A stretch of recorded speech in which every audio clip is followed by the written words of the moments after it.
Daswolfen, your lone wolf elder geek of the internet. And today I'm coming at you not live. I'm going to bring you my thoughts on Thor Love and Thunder. Just got out of the theater a couple hours ago. Had some time to think about it. And the best I can say is it's not horrible. I would put it above Thor the Dark World, Eternals, and The Incredible Hulk, but just below Iron Man 3. So that's where I rank it in the lower part of the current MCU slate. Now that doesn't include the Disney Plus shows. That's just the movies. But so yeah, there's some good things. Has some good things. Had some good parts. Had some bad parts. A lot of bad parts. I say a lot, not really a lot. It's probably about 50-50. Now this is a spoiler review, so keep that in mind. I'm warning you now. This is your final warning. If you don't want to hear spoilers, then turn it off and thank you for watching. Still here? Good. All right. So it opens up with Gore the God Butcher, and it basically kills his daughter at the very beginning. And that's what drives him to want to kill the gods, because he prayed to his god and his god did nothing. And then after his daughter had died, then he finds his god. He's called to an oasis. He's on this desert planet. He's called to this oasis where his god is basically partying, and God's telling him, well, you're nothing. You exist to worship me. Apparently he had just defended himself against the previous wielder of the Necro Sword. Well, he ends up picking it up and killing him with it. And then he vows to kill every god. So that is the primary motivation for Gore the God Butcher. Pretty simple, pretty close to the comics. As far as motivations go, so then it goes and it switches over to Korg telling the story of Thor, and it's in his usual storytelling style, and that he how it just shows you a montage of how Thor got fit again, and then he's off with the Guardians of the Galaxy, and then there's gets to a point where he's on this planet, and Thor decides he's done looking for stuff, and he's just basically going to sit and wait until someone says, hey Thor, we need you for the fight. And that's where he is. He's empty inside. So basically he's still hanging out with the Guardians of the Galaxy, and they call him in for a fight, and he shows up and he kicks major butt, and he completely destroys the alien's temple that he was supposed to protect.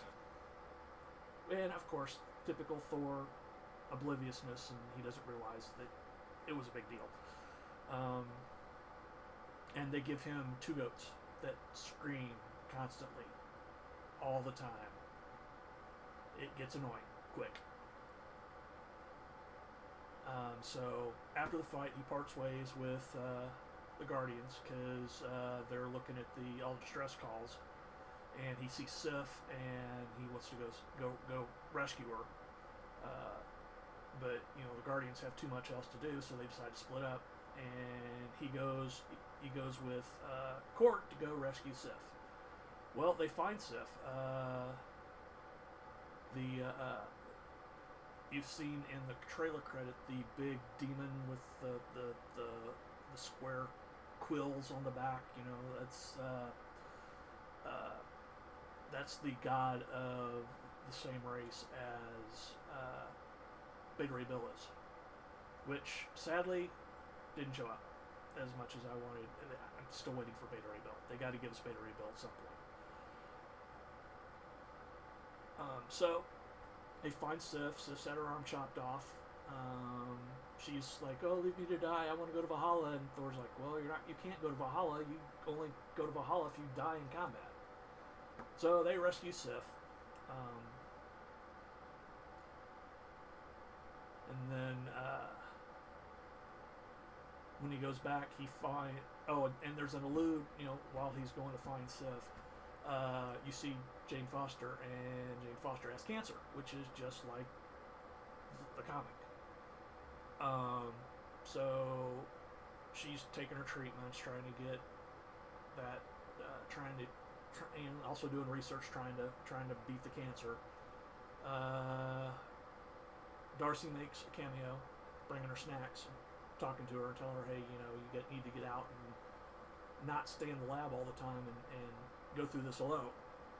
And also, Selvig makes an appearance on a video call, because apparently she sent samples to him, and he's like, "It's not, your chemo's not working." So, but she's sitting there, and she feels something, and so she ends up going to New Asgard, where pieces of Mjolnir have been left where they were found. It's got like a little dome over it, and it's like a tourist attraction now. While she's doing that, we see the Asgard players with Matt Damon, Luke Hemsworth, and Sam Neill plays Odin, and they added Michelle McCartney to play Hela. So they do the whole ending, or the whole death of Loki, the destruction of the hammer from the death of Odin, and the destruction of the hammer from Thor Ragnarok. So, that's kind of a humorous thing. I mean, we've seen that gag before, and I mean, it's kind of, it's like, well, we've been here before. It is what it is. I didn't think it was as well done as the other one was, to be honest. So basically, they bring Sif back, and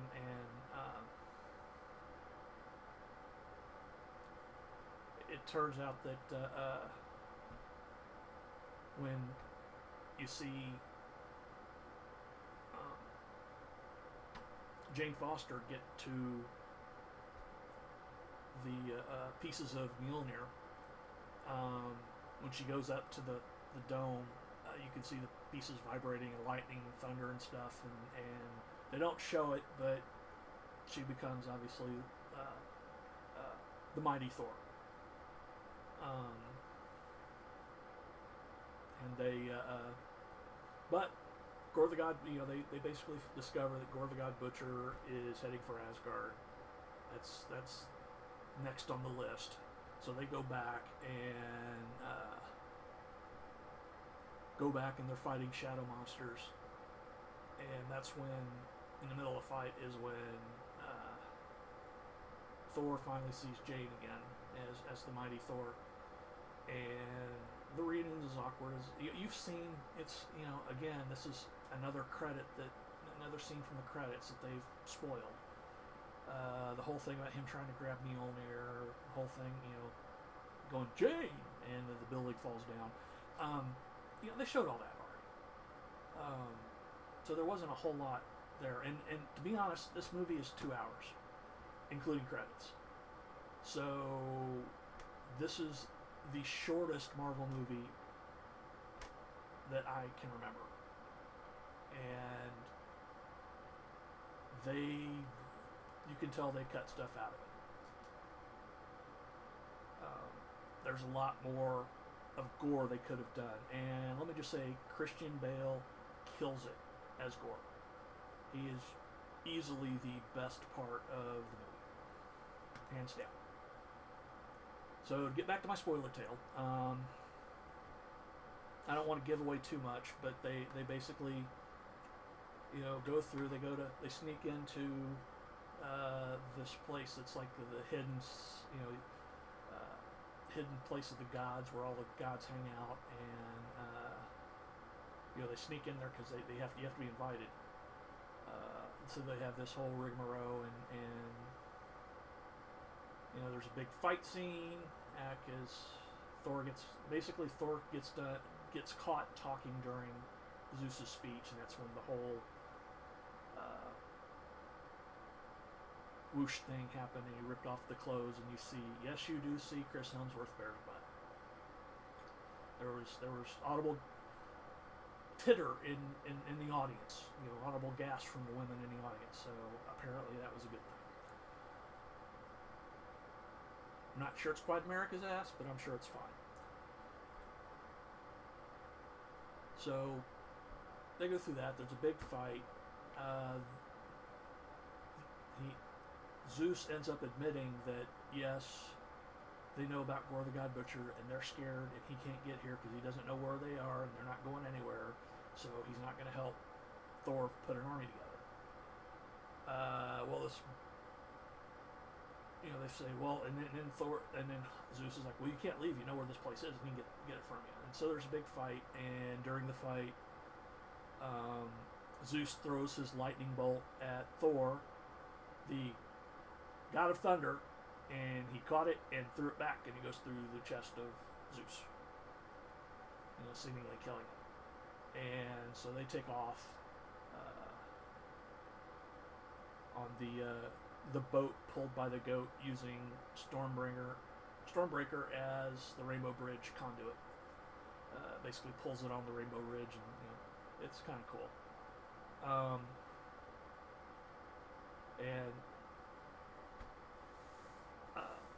The reason why that they have to go to that, I'm sorry, I completely skipped this part. During the fight in Asgard, Gore the God Butcher takes all the kids and puts them in a walking cage made out of shadow magic, or shadow demon. And this is where you, while they're trying to figure out what's going on, Heimdall's son, who apparently is trans, because his name that Heimdall gave him was Astrid, which is a female name.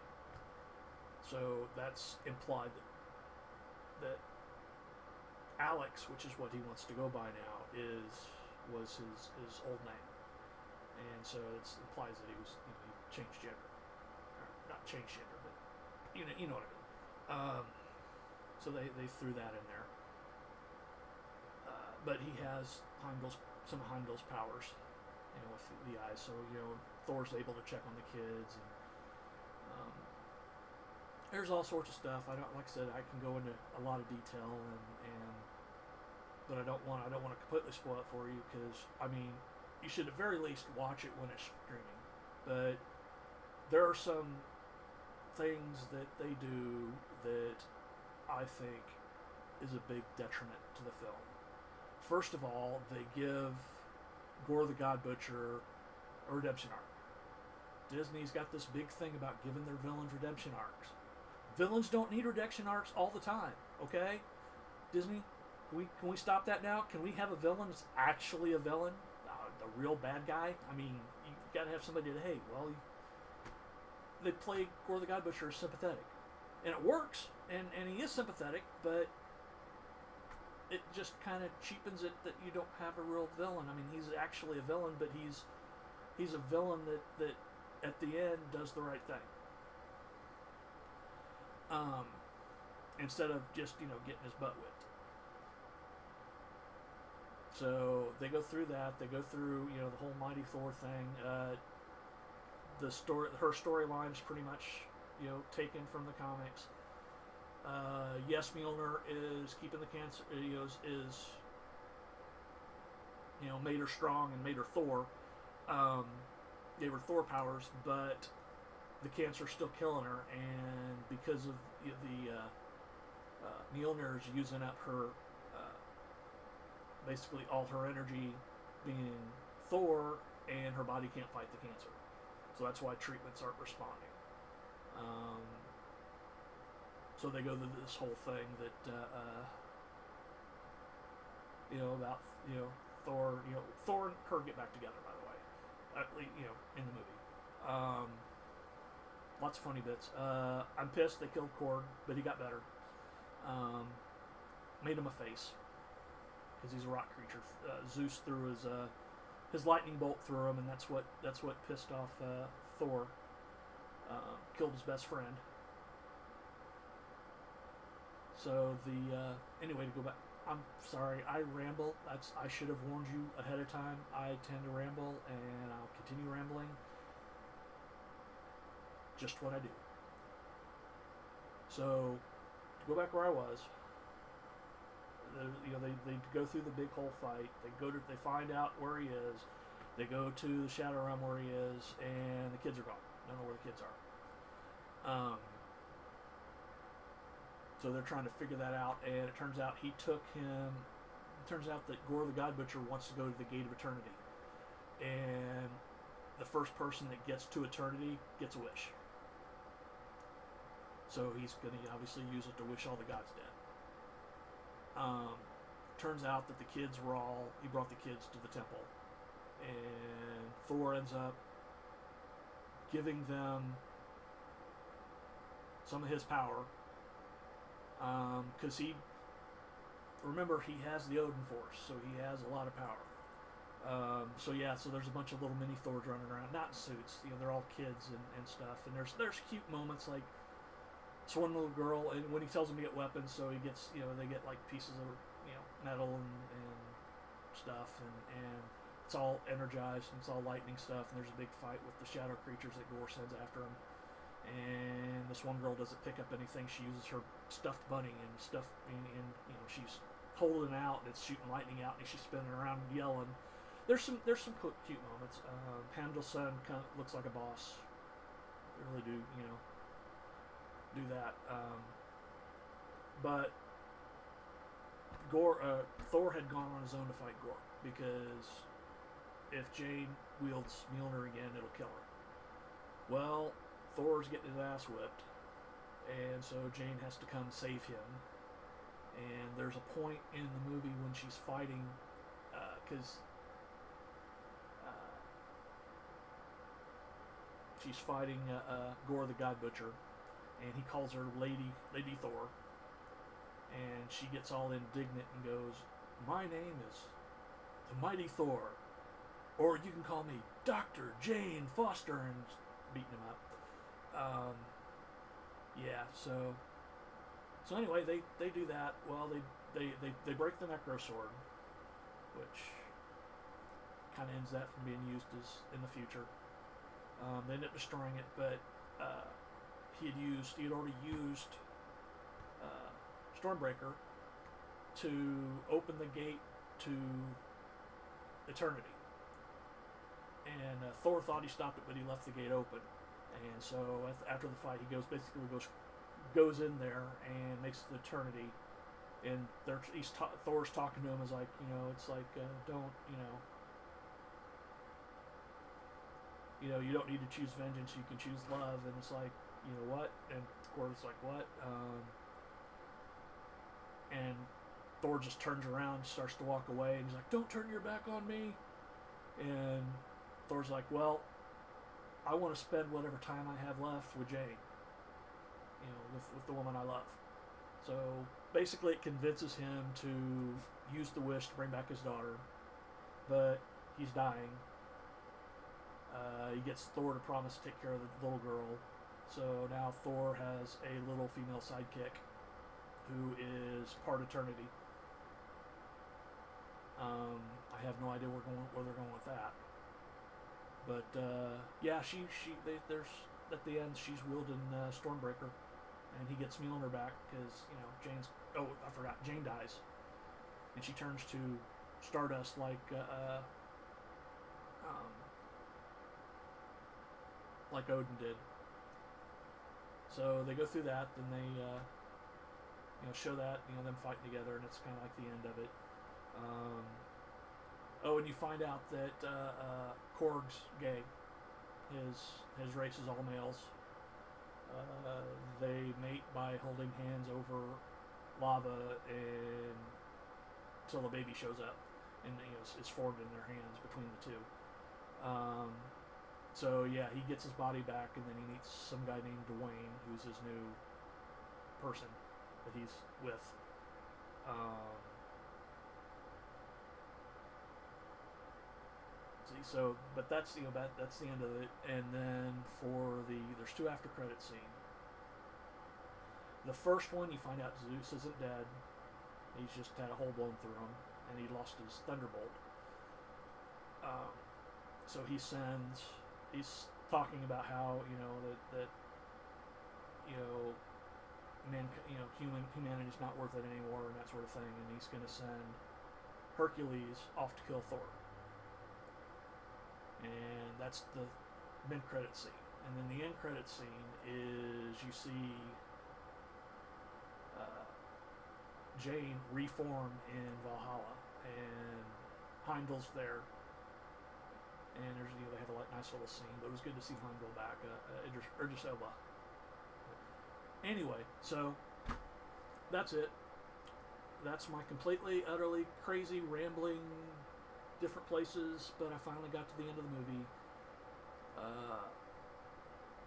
Bonus, the good things about it are there's some of the characters are good. I actually like Heimdall's kid, even though they made him trans. They didn't need to do that. They could have just made him a boy, but they made him trans. But he's still a cool kid. So it's kind of like Heimdall in a way. Makes sense. Then we've got it's good to see Sif back. She ends up losing her arm. They basically are all training the kids to be warriors now after the kids had lost, it's basically they're putting them through self-defense school.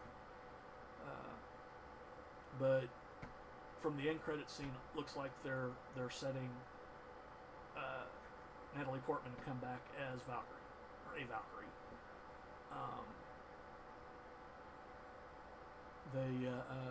But there's some good characters. The music's great. Both the licensed stuff like Guns N' Roses and the score. I thought they really did a good job with the score. There was the story. I'm glad that they stuck fairly close to some of the storylines from the comics, and there was Easter eggs and stuff like Eternity looks like Eternity from the comics with the headdress and everything. And there's Easter eggs you see. In this temple, there's a statue of Isan the Watcher from the Celestials. You see a couple of Celestials outside the God meeting thing.